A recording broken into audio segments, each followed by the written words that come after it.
鸿蒙初开，无极而生太极，两仪四象演化，万物生发。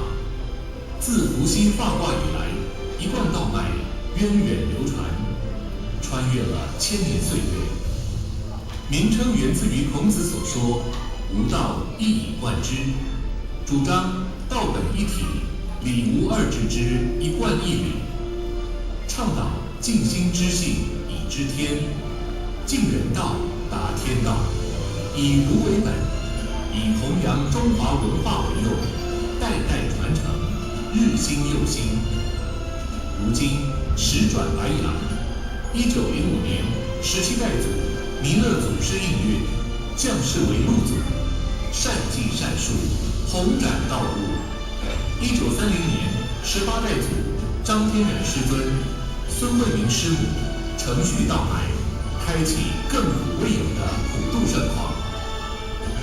于今迈进第2个百年，一贯道仍本己利利人，己达达人，化人心为良善，济世界为大同之初衷，永续传道于世界各国。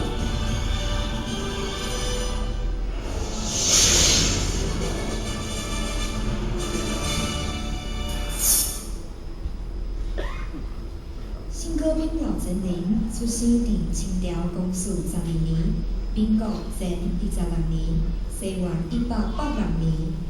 伊的夫人早早就过身，又有一女相依为命。伫哈尔滨市经商，真老做生意，生意嘛做了真好。身为双学性面粉工厂的总经理，是哈尔滨市有名的富商。伊笃信佛教，相信众生奉行的道理，因此对贫苦有医者，多有救济。